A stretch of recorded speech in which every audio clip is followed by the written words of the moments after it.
Bonjour et bienvenue pour vos guidances de l'année 2024. Alors, c'est la première série, donc il s'agit des grandes lignes de l'année par signe. Il y aura d'autres séries, mais vous verrez ça en temps et en heure. En attendant, je vous rappelle que ce sont des énergies, que ce ne sont pas des prédictions, pas des prévisions et pas une voyance. Donc, n'oubliez pas, bien entendu, de ne prendre que ce qui résonne avec vous et d'en tirer en fait l'essence et ce qui va pouvoir vous aider et vous guider. Donc, n'hésitez pas non plus à consulter votre ascendant, votre signe lunaire. Et je vous invite aussi à mettre un j'aime si vous pensez que cette guidance pourra vous aider et à vous abonner si vous ne l'êtes pas. Et donc, je vous dis à tout de suite.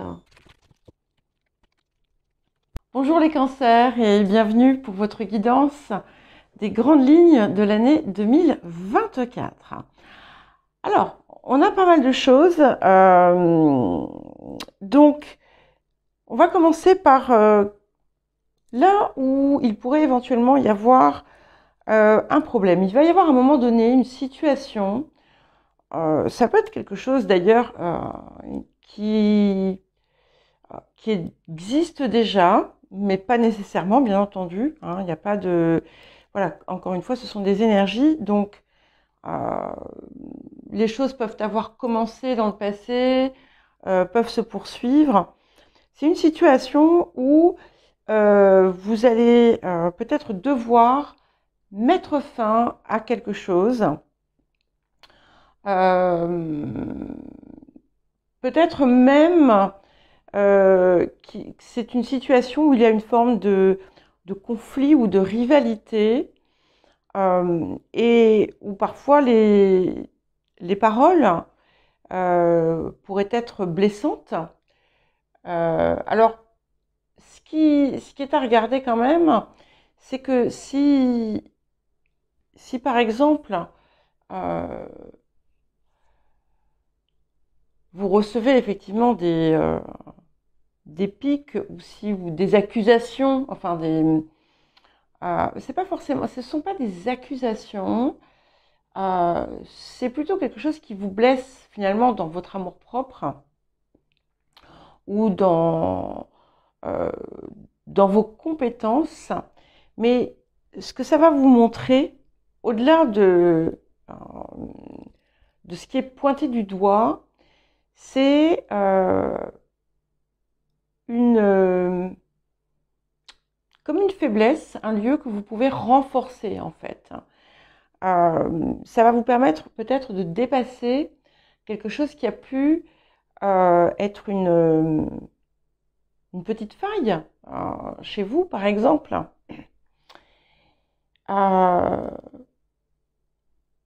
Et ce qu'on voit aussi, c'est que ce qui va être important, ça va être de maintenir l'équilibre, de garder de maintenir le contrôle peut-être de vos émotions, une forme de maîtrise de soi, de vos émotions, du rythme aussi de votre vie. Attention de ne pas trop en vouloir et de ne pas trop en faire.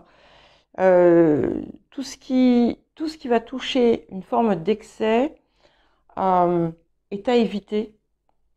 Que ce soit trop en vouloir, que ce soit se mettre dans des situations peut-être délicates, je ne sais pas, par exemple, faire beaucoup d'emprunts pour acheter beaucoup de choses, ou même si c'est pour acheter une seule chose, voilà, être dans une forme de mesure pour rétablir. Il y a quelque chose ici qui doit se rétablir. Et même par exemple, sur le plan professionnel, assurez-vous d'être juste. Par exemple, pour les personnes qui travaillent, si par exemple vous avez... n'essayez pas de tout tirer vers vous. Voilà, je ne dis pas que vous le fassiez, hein. Attention, ça peut être toute autre forme d'excès. Si vous avez tendance, par exemple, à vous ruer sur le pot de Nutella quand vous avez des frustrations, c'est à éviter également, hein. Ça ne dit pas que vous allez avoir des problèmes de santé, mais voilà. Il y a quelque chose à cultiver autour d'une forme d'équilibre de soi. J'ai sorti le pot de Nutella, mais ça peut être n'importe quoi d'autre, hein. Moi, personnellement, ce serait plutôt le pot de beurre de cacahuète. Mais voilà, ça c'est pour les petites, voilà, les petites anicroches. Il y aura peut-être aussi une situation, effectivement, qu'il va falloir résoudre et gérer, mais notamment si vous mettez fin à quelque chose, mais ne vous précipitez pas. Et ce qui est important, et ça c'est quelque chose aussi qui est assez, qui vient de façon assez centrale, c'est que si vous avez des décisions à prendre ou si vous voulez réagir face à une situation, ne soyez pas dans la réaction justement, soyez plutôt dans une forme de réponse. Donc prenez toujours le temps de peser, de peser le pour et le contre, de voir, de prendre conseil éventuellement, parce qu'on voit qu'il y a aussi des personnes qui vont vous aider justement à naviguer dans quelque chose qui peut être un petit peu compliqué. Ça n'empêche pas que on a une année qui a l'air d'être plutôt globalement prospère et surtout on a de très très belles choses qui arrivent puisque et c'est en bonne place, donc c'est quelque chose qui déjà s'enclenche peut-être assez tôt finalement dans l'année. Après là c'est pareil, il n'y a pas nécessairement de date. Je ferai après, je vais faire une deuxième guidance pour l'année 2024 où on verra les énergies mensuellement. Mais ici, c'est que c'est important et que ce que vous entreprenez déjà globalement se passe bien, c'est fluide et on a la possibilité de voir certains désirs, certains rêves se matérialiser. Il pourrait y avoir d'ailleurs des choses un petit peu inattendues qui arrivent et qui vont justement permettre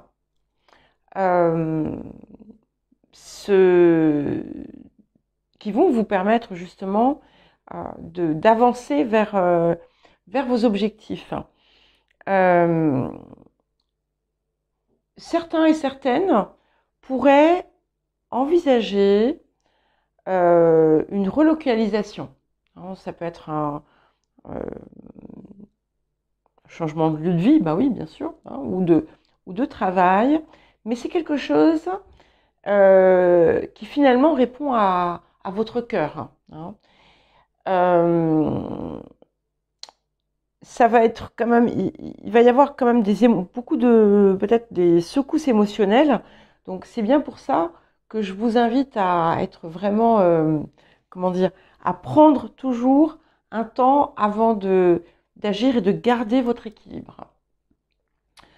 Ce qui est très joli également ici, c'est que on voit que vous avez vous êtes entouré, vous allez avoir comment dire, vous allez vous sentir en accord, en harmonie avec les personnes qui comptent pour vous.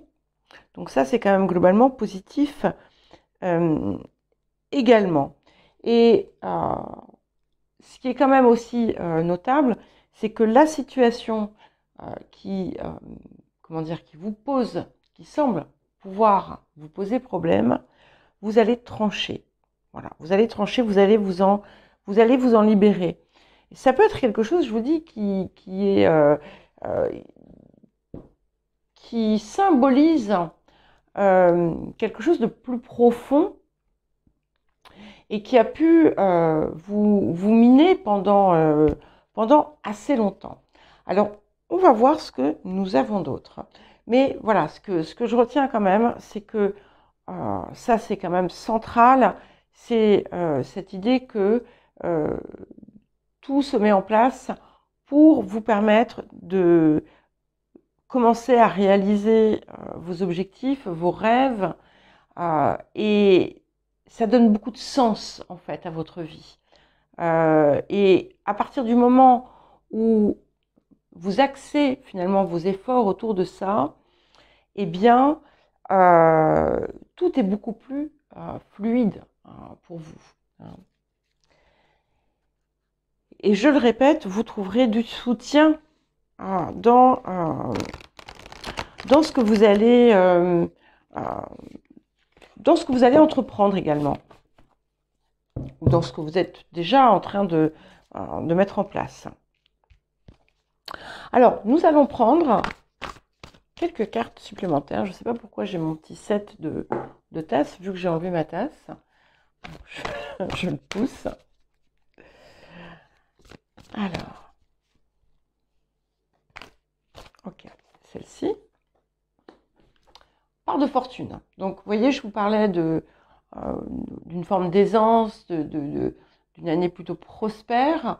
C'est bien confirmé puisqu'on a une nette amélioration ici avec cette part de fortune qui peut indiquer aussi de la chance, hein, des petits coups de chance, des opportunités, des choses inattendues qui vont vous aider.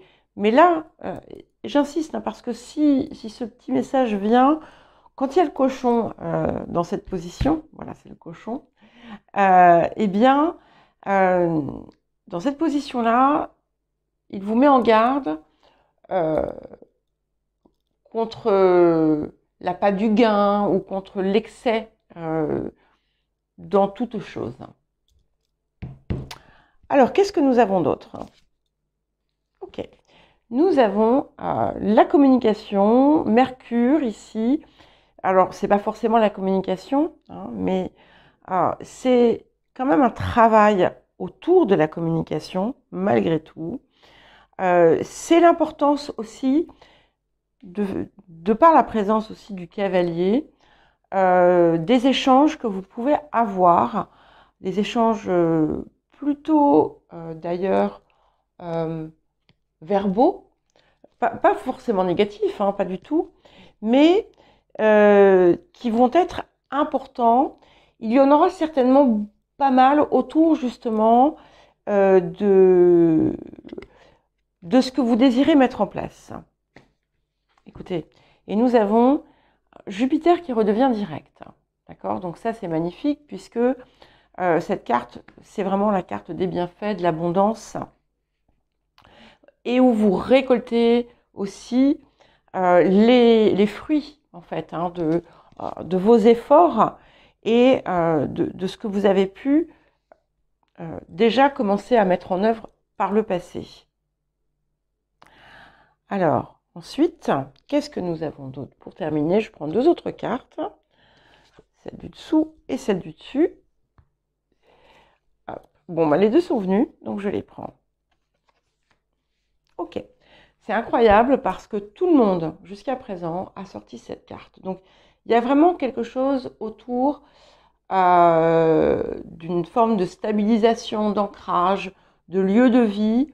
Donc, pour certains, ça peut être aussi les origines, le retour aux sources. C'est quelque chose aussi qui donne, qui pousse à créer quelque chose de stable, de durable et de pérenne dans le temps. Hein. Et on a le vide de course ici et Uranus. Donc, ne vous laissez pas emporter. Quand vous sentez que ça monte,